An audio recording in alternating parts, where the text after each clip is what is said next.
কারণ নবী করিম সাল্লাল্লাহু আলাইহি ওয়াসাল্লাম বলেছেন, আফদালুস সালাতি সালাতুল ফজরি ইয়াউমাল জুমআতি মাআল জামাআহ, সবচেয়ে উত্তম নামাজ হলো জুমার দিনে ফজরের নামাজ জামাতের সাথে পড়া।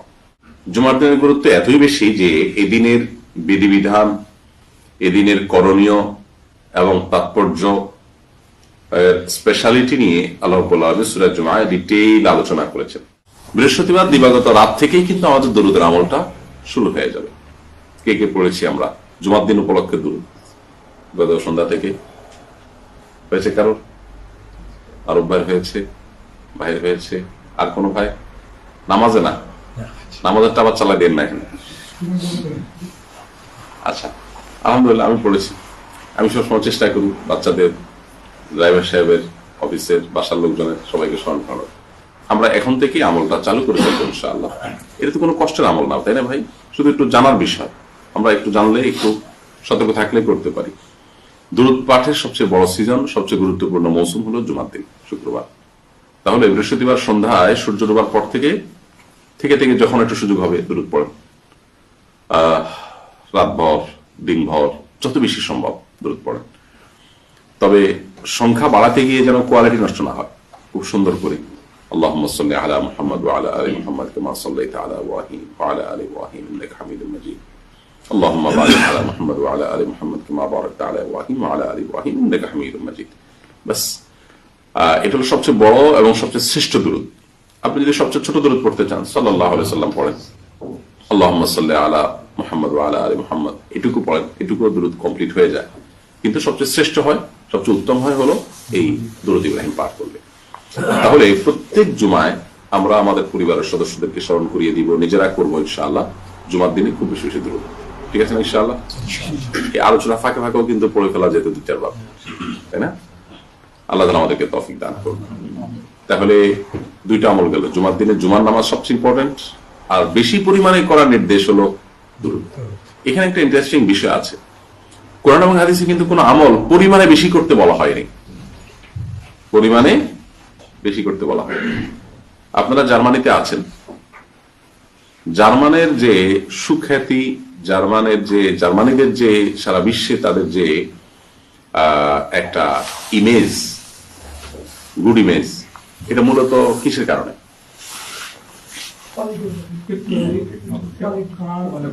মানে হিটলারের যত অপকর্ম আছে সব ছাপিয়ে গিয়ে তাদের যে সারা বিশ্বে অবস্থান, তাদের যে গুড ইমেজ, এটা মূলত কোয়ালিটির কারণে। পরপর কয়েক বছর দেখলাম বোধহয় যে বিশ্বের প্রোডাক্টের কোয়ালিটিতে মানে সবচেয়ে বেশি স্যাটিসফাইড এবং সবচেয়ে বেশি মানুষ যে দেশের প্রোডাক্টকে ভালো মনে করে, কোয়ালিটিফুল মনে করে, সেটা হলো জার্মানি। তো এটা নিয়ে বিভিন্ন আলোচনার বিষয় আছে, ইনশাআল্লাহ আমরা কথা বলবো একদিন। কিন্তু দুরূদ পাঠের প্রসঙ্গে এই কথাটি এই জন্য টানলাম যে আমরা অনেকে আছেন যে পরিমাণে বাড়ানোর চেষ্টা করি, পরিমাণে বাড়ানোর চেষ্টার চাইতে কোয়ালিটি বাড়ানোটা গুরুত্বপূর্ণ, কোয়ান্টিটি না, কোয়ালিটি। তো নবী করিম সাল্লাল্লাহু আলাইহি ওয়াসাল্লাম দুরূদ পাঠের ক্ষেত্রেও সংখ্যা বাড়ানোর চাইতে সুন্দর করে পাঠ করা, মহব্বতের সাথে পাঠ করা, অর্থ বুঝে পাঠ করা, এটা খুব গুরুত্বপূর্ণ। আমরা অনেকে আছে জিকির মানে হলো যে হুলস্থুল করে পড়া, সুবহানাল্লাহ সুবহানাল্লাহ সুবহানাল্লাহ সুবহানাল্লাহ সুবহানাল্লাহ, সুবহানাল্লাহ মানে হলো আল্লাহর পবিত্রতা বর্ণনা করছি। এখন আমি যদি আপনার প্রশংসা করি, আপনার কি নাম ভাই? ইমরান ভাই। ইমরান ভাই প্রশংসা করে আমি বলি, ইমরান ভাই আপনার চুলগুলো অনেক সুন্দর, মাশাআল্লাহ, আপনি অনেক ভালো রেকর্ড করতে পারেন, আপনার ক্যামেরা ধরো অনেক ভালো, মাশাআল্লাহ, চেহারাটা অনেক সুন্দর, আপনার মানুষ অনেক ভালো, ভালো মানুষ। ভাই কি তামাশা করছেন নাকি? কেমন কথা? এটাকে কেউ ভালোভাবে নিবে না, তাই না? বলবে যে আপনার যদি এত তাড়াহুড়াই থাকে, আপনাকে আমার প্রশংসা করতে বলছে কি? আপনি কম করে বলেন, সুন্দর করে বলেন। তো একই কথা তো আল্লাহর ক্ষেত্রেও প্রযোজ্য। আপনি আল্লাহকে বলছেন আল্লাহ সুবহানাল্লাহ সুবহানাল্লাহ সুবহানাল্লাহ সুবহানাল্লাহ সুবহানাল্লাহ, আল্লাহ বলবেন যে এটা কি করছো তুমি? তার চাইতে তুমি এতবার না বলে অল্প বলো, সুবহানাল্লাহ সুবহানাল্লাহ সুবহানাল্লাহ। তো আমরা অনেকে এই জিকির আজকারকে বানিয়ে নিয়েছি, আমাদের দেশীয় মানে একটা কালচারই হয়ে গেছে যে এটা হুলস্থুল করে পড়ার জিনিস বোধ হয়। দুরূদ পাঠের ক্ষেত্রে আমরা এটা লক্ষ্য রাখবো ইনশাআল্লাহ। পরিমাণে বাড়াতে বলা হয়েছে, ও যেখান থেকে কথাটা আসলো যে সাধারণত ইসলামে কোনো আমলের পরিমাণ বাড়াতে বলা হয় না। দেখবেন যে নামাজ বেশি বেশি পড়ো কোথাও নেই, রোজা বেশি বেশি রাখো, এই শব্দ কোনো হাদিসে আসেনি, কোরআনে কোথাও আসেনি। দান সাদকা বেশি বেশি করো, এই বেশি বেশি শব্দটা কোথাও আসেনি। আল্লাহ সুবহানাহু ওয়া তাআলা সূরা মুলকের শুরুতে বলেছেন তাবারাকাল্লাযী বিয়াদিহিল মুলক ওয়া হুয়া আলা কুল্লি শাইইন কাদির আল্লাযী খালাকাল মাউতা ওয়াল হায়াতা লিয়াবলুয়াকুম আইয়ুকুম আহসানু আমালা। আহসানু আমালা মানে কি? আল্লাহ পরীক্ষা করতে চান। কেন জীবন মৃত্যু দিয়েছেন? আল্লাহ পরখ করতে চান। আল্লাহ জানেন পরীক্ষা করার আল্লাহর কাছে কিছু নেই, জাস্ট আল্লাহ মানে প্রমাণ করতে চান তোমাদের মধ্যে কে অধিক ভালো আমল করে। আহসান মানে হলো সবচেয়ে বেটার আমল, সবচেয়ে উত্তম আমল কে করতে পারে, সবচেয়ে বেস্ট কে করতে পারে, সেটা আল্লাহ তাআলা দেখতে চান। আল্লাহ কিন্তু বলেন নাই লিয়াবলুয়াকুম আইয়ুকুম আকসারু আমালা। আকসারু আমালা আর আহসানু আমালা তো পার্থক্য আমরা জানি কেউ কেউ, নাকি তারা আরবি টুকটাক জানেন। আকসারু আমালা মানে কে বেশি আমল করে, আহসানু আমালা মানে কে উত্তম আমল করে। তো আল্লাহ সুবহানাহু ওয়া তাআলা কোয়ালিটি দেখেন, মূলত কোয়ান্টিটি না। এই জন্য আখিরাতে কিন্তু আমল মাপা হবে, আমল কিন্তু গণা হবে না, আমল কিন্তু কাউন্ট হবে না। আমল কি হবে? আপনি কত রাকাত নামাজ পড়ছেন তার সাথে গুরুত্বপূর্ণ হলো আপনার নামাজটা কত ওয়েটফুল হয়েছে, কত ভারী হয়েছে। তো এই জন্য দুরূদ পাঠের ক্ষেত্রে হুলস্থুল করব না। কিন্তু দুরূদ এমন একটা আমল, দুইটা আমলের ক্ষেত্রে অধিক পরিমাণে করার কথা বলা হয়েছে। কোরআনে কারিমে বলা হয়েছে উযকুরুল্লাহ যিকরান কাসীরা, তোমরা আল্লাহর জিকির বেশি বেশি করো। জিকিরটা বেশি বেশি করতে বলা হয়েছে, আল্লাহর স্মরণটা। আরেকটা হলো এই যে জুমার দিনের দুরূদ, এটা পরিমাণ বাড়াতে বলা হয়েছে। তার মানে যত বেশি করা যায় তত ভালো। কাজের ফাঁকে ফাঁকে আমরা পড়বো ইনশাআল্লাহ। তাহলে জুমার দিনের দ্বিতীয় আমল পেয়ে গেলাম। 3 নম্বর জুমার দিনের আমল হলো সূরা কাহফ তেলাওয়াত করা। তবে গুরুত্বের বিচার করলে এটা আরো পরে আসে, কারণ সূরা কাহফ সংক্রান্ত হাদিসের সনদ নিয়ে অনেক মুহাদ্দিসগণ আপত্তি তুলেছেন। মূলত তার চাইতে গুরুত্বপূর্ণ 3 নম্বর গুরুত্বপূর্ণ বললে ফজর নামাজ জামাতের সাথে পড়া। ফজর নামাজ জামাতের সাথে পড়াটা জুমার দিনে আলাদা গুরুত্ব বহন করে, অন্য দিন তো আছেই। কারণ নবী করিম সাল্লাল্লাহু আলাইহি ওয়াসাল্লাম বলেছেন আফদালুস সালাতি সালাতুল ফজরি ইয়াউমাল জুমআতি মাআল জামাআহ, সবচেয়ে উত্তম নামাজ হলো জুমার দিনে ফজর নামাজ জামাতের সাথে পড়া। মেয়েদের জন্য তো শুধু মানে অফার আর অফার, তারা বাসায় পড়বে সওয়াব আমার হচ্ছে আরো বেশি পাবে, কারণ ওয়াইদুন্না খায়রুল লাহুন্না। বাট পুরুষদের জন্য জুমার দিন জামাতের সাথে পড়া। কারণ যদি মসজিদ দূরে থাকে, আপনারা বাড়ির মতো সিটি থাকেন, সবার বাসা থেকে মসজিদ কাছে না, তাহলে সে বাসায় অন্তত জামাতের সাথে যেন পড়ে, যদি পড়ে, কিন্তু মসজিদে পড়তে পারলে সবচেয়ে উত্তম। তাহলে 3 নম্বর আমল হলো জুমার দিন জামাতের সাথে নামাজ পড়া, ফজর নামাজ। কারণ এটা দুনিয়ার যে কোনো নামাজ চাইতে উত্তম, গুরুত্বপূর্ণ। জুমার দিনে স্পেশালি ফজর নামাজ জামাতের সাথে পড়া। নবী করিম সাল্লাল্লাহু আলাইহি ওয়াসাল্লাম জুমার দিন ফজর জামাতে অনেক লম্বা কেরাত পড়তেন, দীর্ঘ কেরাত। সূরা আলিফ লাম মিম সিজদা, সূরা দাহা 2 রাকাতে 2টা। মাঝে মধ্যে মক্কাতে মদিনাতে হারামাইনে ইমাম সাহেবরা পড়েন। আমাদের দেশে মানুষের এত ধৈর্য নেই, একটু বেশি সময় দিলেই পিছনে মানুষ গলা পরিষ্কার শুরু করে দেয়, মানে ইমাম সাহেব একটু কুইক করেন, তারা আছে। তো যাই হোক, সেজন্য খুব লম্বা মানুষ করতে পারে না। আবার ইমাম সাহেবদেরও দুর্বলতা আছে, অনেকের সেগুলো মুখস্থ নাই, অনেকের সে আন্তরিকতা নেই, আল্লাহ মাফ করুন। যাই হোক, তাহলে 3 নম্বরটা হলো জুমার দিন ফজর নামাজ জামাতের সাথে পড়া। 4 নম্বর আমল হলো জুমার দিনের আমরা জুমার দিন উপলক্ষে সূরা কাহফ তেলাওয়াত করব। এটাও ওই যে বৃহস্পতিবার সন্ধ্যা থেকে শুক্রবার সন্ধ্যা পর্যন্ত যে কোনো সময়ের মধ্যে পড়ে ফেললে।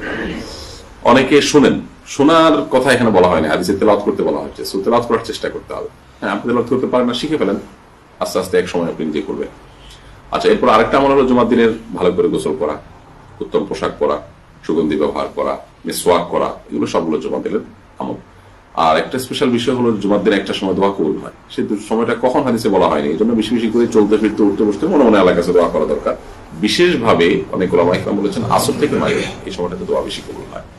আল্লাহ তাআলা আমাদের সবাইকে জুমার দিনের সব আমলগুলোকে প্রত্যেক সপ্তাহে গুরুত্বের সাথে করার তৌফিক দান করুন। জাযাকুল্লাহ খাইর। আপনাদের অনেকের ডিউটি আছে, লম্বা করলাম না, এখানে শেষ করছি ইনশাআল্লাহ। কারো কোনো কুইক প্রশ্ন থাকলে করে ফেলতে পারেন, ছোটখাটো কোনো প্রশ্ন থাকলে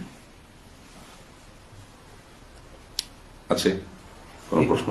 শোনা যায় যে জুমার 2 খুতবার মাঝখানে ইমাম সাহেব বসেন, তখন দোয়া করতে পারেন। হ্যাঁ, এটাও কোন কোন ওলামা ইকরাম বলেছেন যে 2 খুতবার মধ্যবর্তী সময়টা। হাদিসে স্পেসিফিক কিছু বলা হয়নি, হাদিসে বলা হয়েছে জুমার দিনে একটা সময় দোয়া কবুল হয়। সে একটা সময় কখন, এটা নিয়ে স্কলারদের মধ্যে বিভিন্ন মত আছে। এখানে অনেকে বলেছেন 2 খুতবার মধ্যবর্তী সময়, কুইক মনে মনে কিছু চেয়ে ফেলা, কোনো আওয়াজ করা যাবে না, আবার কারণ খুতবা চলাকালীন সময় কোনো আওয়াজ করা যায় না। জি, আমার একটা কোশ্চেন হচ্ছে যে যখন প্রায় খুতবার শেষে অথবা খুতবার মাঝখানে সম্মিলিতভাবে দোয়া করে বিভিন্ন মসজিদে, তো ওই সময়ে সম্মিলিত দোয়ায় শামিল হওয়াটা যাবে নাকি খুতবার মাঝখানে সম্মিলিত দোয়া করে না খুতবার শেষে? খুতবার শেষে। আচ্ছা, খুতবার শেষে ইমাম সাহেবের উপর কর্তব্য হলো তিনি দোয়া করবেন, গোটা মুসলিম মিল্লাতের জন্য দোয়া করবেন। বাট সে দোয়া সবাইকে হাত তুলতে বলা হয় নাই, জোরে জোরে আমিনে বলতে বলা হয়নি। আমিন বললে মনে মনে বলবে। অনেকে একসাথে হাত তুলে দোয়া করেন, এমনকি মক্কা মদিনাতেও অনেকে করেন, সেখানে ইমামরা নিষেধ করেন, তারপরে মানুষ শুনে না যে ইমাম সাহেব যদি দোয়া করছে সাথে আমি দোয়া করি। আমাদের দেশে দোয়া মানেই একটা ট্র্যাডিশন, সোজা কথা। দোয়া মানে একজন হুজুর লাগবে, তিনি করবেন, আমার সাথে আমিন আমিন বলবো। দোয়াটা তো আসলে পার্সোনাল আমল, প্রত্যেকে যার যার মতো আল্লাহর কাছে করবে। বিশেষ কিছু ক্ষেত্রে সম্মিলিত দোয়ার কথা হাদিসে বলা হয়েছে। জুমার পরে খুতবাতে ইমাম সাহেব দোয়া করবেন, মুসল্লি যেহেতু দোয়া শুনছেন সেই হিসাবে তিনি মনে মনে আমিন আমিন বলে তার সাথে শামিল হবেন, কিন্তু উচ্চস্বরে আমিন বলবেন না। কারণ হাদিসের স্পষ্ট বক্তব্য আছে, ইদা খারাজাল ইমাম ফালা সালাত ওয়ালা কালাম। ইমাম সাহেব যখন জুমার দিনে বের হবেন জুমা খুতবা দেওয়ার জন্য, তখন কোনো কথা, কোনো নামাজ, কোনো কিছুই না, অর্থাৎ কোনো শব্দ করা চলবে না। সো মনে মনে আমিন আমিন বলবে। সম্মিলিতভাবে সবাই হাত তুলে দোয়া করার বিষয়টি হাদিস দ্বারা এইভাবে সাব্যস্ত না। জি, আর কোনো প্রশ্ন? জি, জুমার দিন যখন খুতবা চলছে তখন মসজিদের ভিতরে ঢুকে সে সুন্নাত পড়বে না 2 রাকাত? হ্যাঁ, এটা ভিন্ন বিষয়। যদি কেউ জুমার দিন খুতবা চলাকালীন সময় মসজিদে প্রবেশ করে, মসজিদে প্রবেশের যে নামাজ আছে সেটা পড়বে কিনা। নবী করিম সাল্লাল্লাহু আলাইহি সাল্লামের সময় এক ব্যক্তি এরকম খুতবা চলাকালীন সময় প্রবেশ করেছে। তিনি বসে গেছেন, নবী সাল্লাল্লাহু আলাইহি সাল্লাম তাকে বললেন, কুম, তুমি দাঁড়াও, ওয়ারকা রাকাতাইন আও সাল্লি রাকাতাইন আও কামা ওয়ারাদা ফিল হাদিস। তারাই বলছেন যে তুমি দাঁড়াও এবং 2 রাকাত নামাজ পড়ে তারপরে বসো। মসজিদে 2 রাকাত নামাজ পড়ে তারপরে মসজিদে বসা মসজিদের আদব। যদি এক্ষেত্রে হানাফি থট আমাদের দেশে ওলামা কেরাম ফলো করে থাকেন, সেই থট অনুযায়ী খুতবা চলাকালীন সময় এটা না, এটা অন্য সময়ের জন্য প্রযোজ্য। বাট হাদিসে একেবারে স্পেসিফিক বলা আছে যেহেতু, যে আপনার জুমা খুতবা চলাকালীন কেউ ঢুকলে তিনি 2 রাকাত নামাজ পড়ে তারপরে বসবেন। অতএব এটা ভিন্ন বিষয়। এর বাইরে আপনি খুতবা চলাকালীন সময় আপনি নফল নামাজ পড়লেন, মনে চাইলে যে কোনো নামাজ পড়লেন, এটা কারোর মতেই জায়েজ নেই।